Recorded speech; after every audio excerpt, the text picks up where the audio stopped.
जंग से विनाश होता है और महाजंग से महाविनाश होता है और इसके बाद मास्टर प्लान सामने आते हैं ताकि ज्यादा से ज्यादा नुकसान प्रतिद्वंदी को पहुंचाया जा सके और या फिर जिस पर हमला हुआ है वो खुद को बचा सके। यूक्रेन की महाजंग के 4 महीने बाद बड़ा नतीजा सामने आने वाला है क्योंकि ज़ेलेंस्की की जेब में ऐसा मास्टर प्लान आ चुका है जिसकी काट निकालना व्लादिमीर पुतिन के लिए यकीनन मुश्किल होगा। हालांकि पुतिन के लिए मिशन अजगर भी असर हो रहा है। आज पुतिन के अजगर प्लान को डिकोड करेंगे।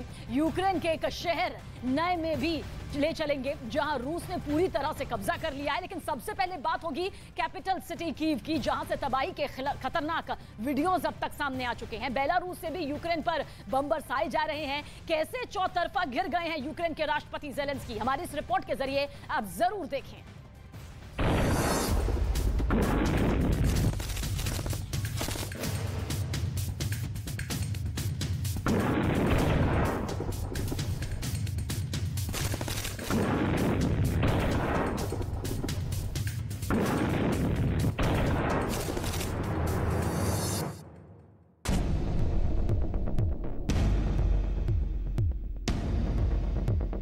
कीव तड़प रहा है,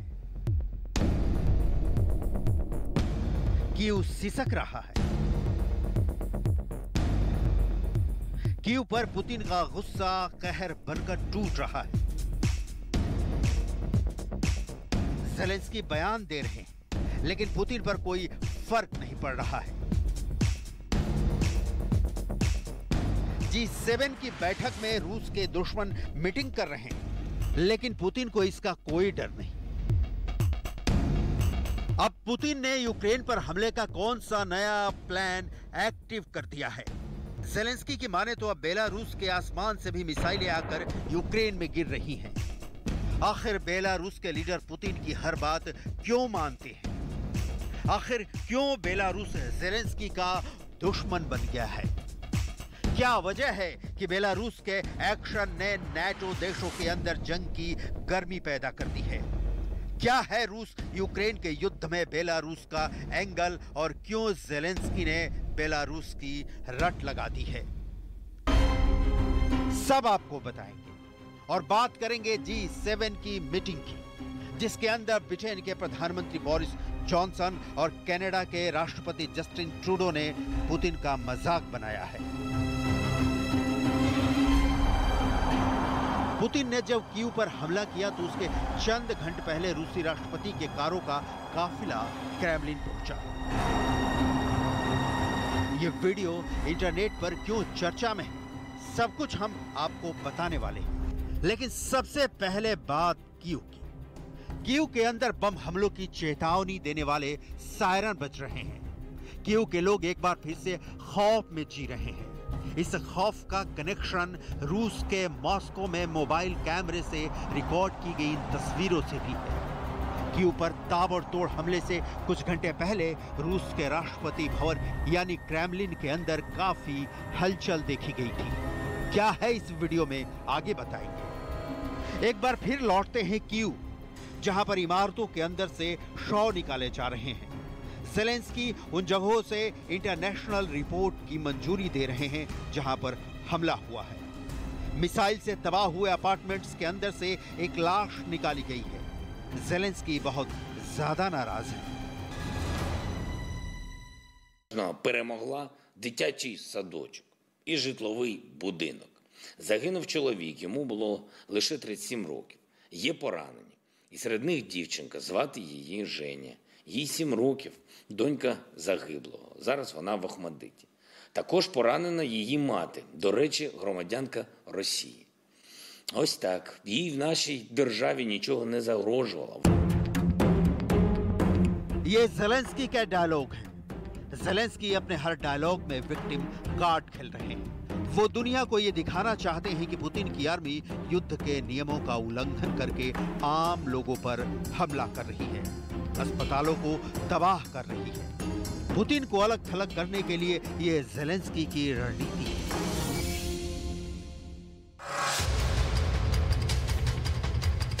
किंडरगार्टन वो जगह होती है जहां पर बच्चे खेलते हैं, लेकिन यूक्रेन की तरफ से एक वीडियो रिलीज हुआ है जिसमें एक किंडरगार्टन के अंदर बहुत बड़ा गड्ढा नजर आ रहा है।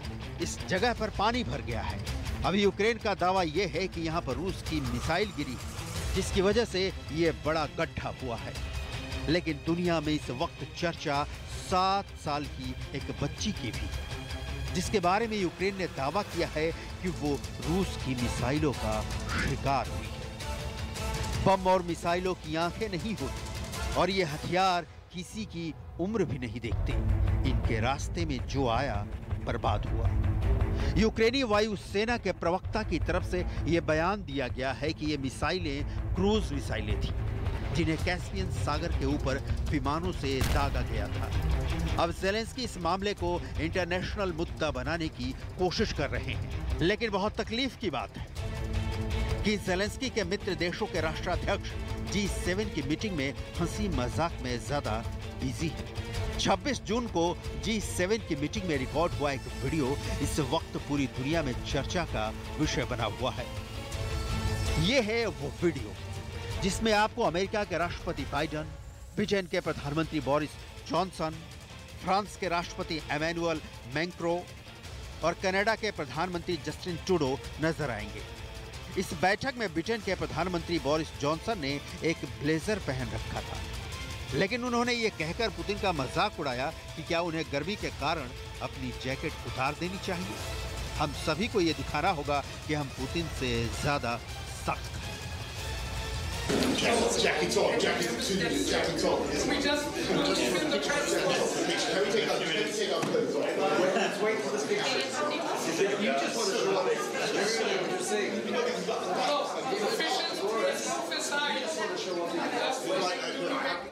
ठीक उसी वक्त कनाडा के प्रधानमंत्री जस्टिन ट्रूडो ने यह कहकर पुतिन का मजाक बनाया।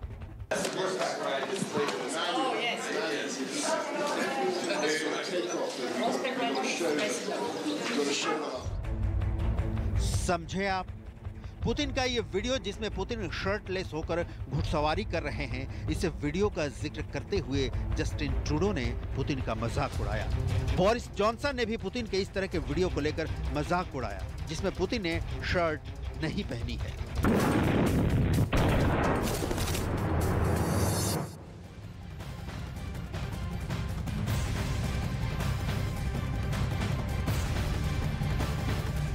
कभी व्लादिमीर पुतिन की चाल कामयाब हो रही है तो कभी ज़ेलेंस्की का प्लान कामयाब होता है। पुतिन ने ज़ेलेंस्की को इतने मोर्चे पर फंसा दिया कि यूक्रेन के राष्ट्रपति ज़ेलेंस्की के लिए खुद भी ये फैसला लेना मुश्किल है कि आखिर वो कहां पर लड़े और कहां पर नहीं, और कहां वो इस जंग में कूदे और किस मोर्चे के लिए कौन सी रणनीति बनाए। दरअसल बेलारूस का फैक्टर भी अब यूक्रेन की इस जंग में बहुत बड़ा बनता जा रहा है। कैसे ये जंग अब तीन फैक्टर के बीच उलझ चुकी है, इस रिपोर्ट के जरिए आप समझिए।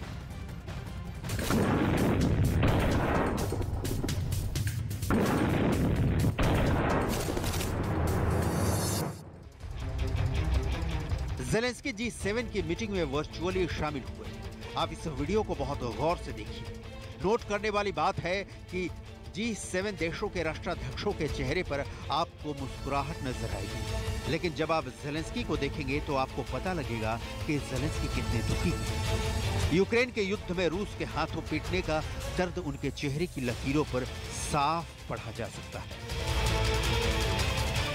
पुतिन का सिर्फ मजाक उड़ाने से या पुतिन पर व्यंग्य कसने से ज़ेलेंस्की को कोई मदद नहीं मिलने वाली है। कीव की हालत देखकर ज़ेलेंस्की काफी दुखी हैं। कीव पर हमले के बाद की कुछ और तस्वीरें देखिए जो काफी खौफनाक हैं। हमले के बाद इमारतों से उठते धुएं के बीच कैसे राहत और बचाव का काम चल रहा है देखिए। इमारतों की खिड़कियां और शीशे टूट चुके हैं। राहत और बचाव का काम जान पर खेलकर किया जा रहा है। Before right now the summit NATO they attack. It's maybe symbolic aggression during these days.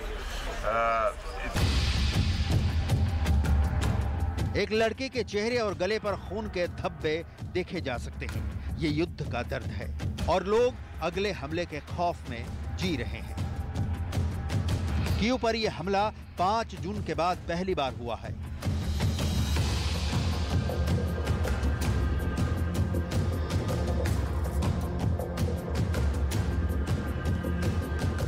लेकिन इस हमले के पहले क्रेमलिन में कुछ खास हुआ।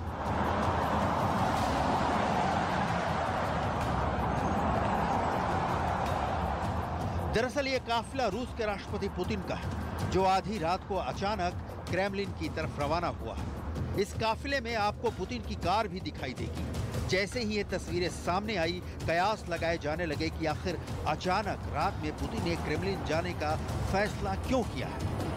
क्या कोई खास मीटिंग है, या फिर पुतिन की तबीयत खराब है, या कोई और खास बात है। क्रेमलिन की तरफ से ये साफ कर दिया गया कि पुतिन एकदम स्वस्थ हैं, लेकिन इस मीटिंग का राज तब खुला जब मीटिंग के कुछ घंटे बाद ही कैस्पियन सागर से यूक्रेन की राजधानी कीव पर मिसाइलें दागी जाने लगी। दावा यह है कि यही वो मीटिंग है जिसके बाद कीव पर हमले का फैसला लिया गया।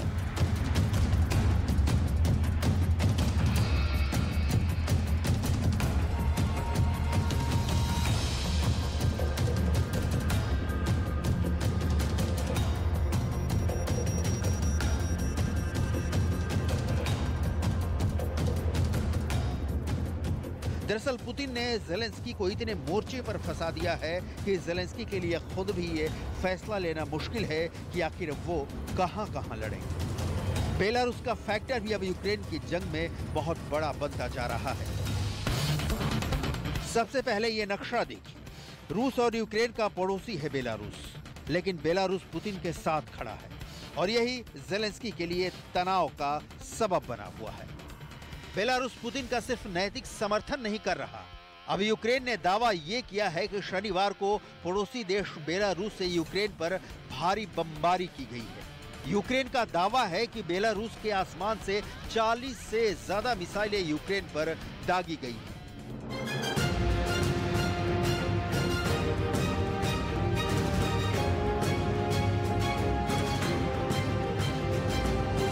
ज्यादातर मिसाइल हमलों में यूक्रेन के सैन्य ठिकानों को निशाना बनाया गया है।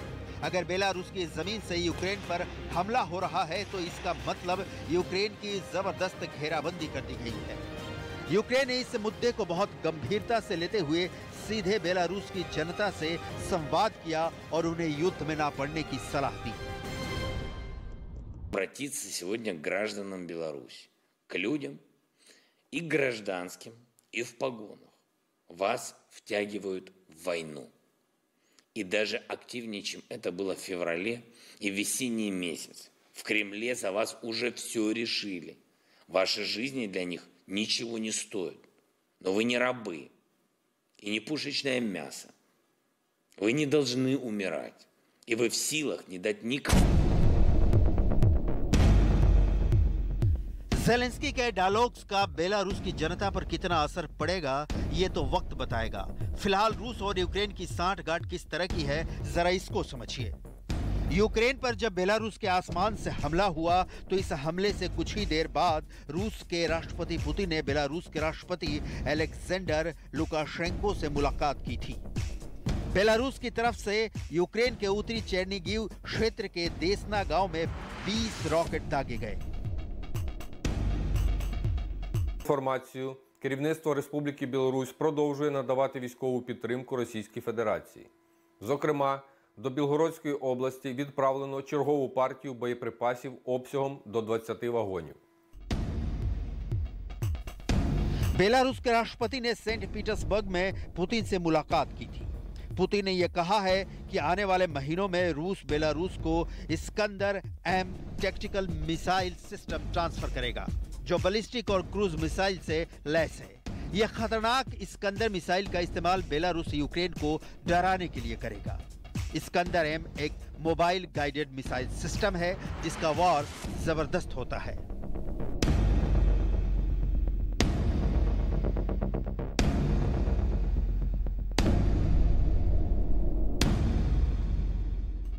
इस्कंदर की 2 गाइडेड मिसाइलों की मारक क्षमता 500 किलोमीटर है और यह पारंपरिक या परमाणु हथियारों को ले जाने में भी सक्षम है।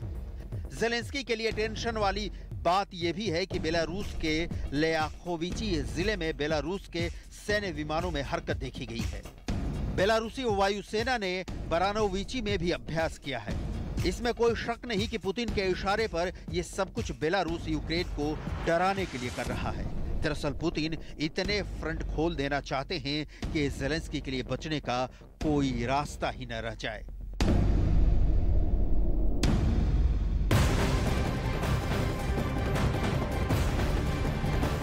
और इस वक्त की बड़ी खबर की तरफ रुख करते हैं। सबसे बड़ी तस्वीर आप तक पहुंचाएंगे। पीएम जर्मनी से यूएई के लिए रवाना हो चुके हैं। प्रधानमंत्री नरेंद्र मोदी ने जो सरा से G7 समिट में शिरकत की हिस्सा लिया, उसके बाद अब यूएई के लिए पीएम मोदी रवाना हो चुके हैं, जिसकी तस्वीर भी इस वक्त आपके सामने मौजूद है। जर्मनी के म्यूनिख से पीएम मोदी रवाना होते हुए कल दूसरा दिन था और जिस तरह से महामंच से महाशक्तियां एकजुट होकर हुंकार भरती हुई नजर आई, हिंदुस्तान की बढ़ती ताकत ने यहां से बड़ा संदेश भी दिया। और अब जर्मनी से यूएई के लिए प्रधानमंत्री नरेंद्र मोदी रवाना हो रहे हैं, जिसकी तस्वीर भी इस वक्त आपके सामने मौजूद है। यूएई के नए राष्ट्रपति से प्रधानमंत्री नरेंद्र मोदी की यहां पर मुलाकात होगी, खास बातचीत और गर्मजोशी से भरी वो तस्वीरें भी सामने आएंगी।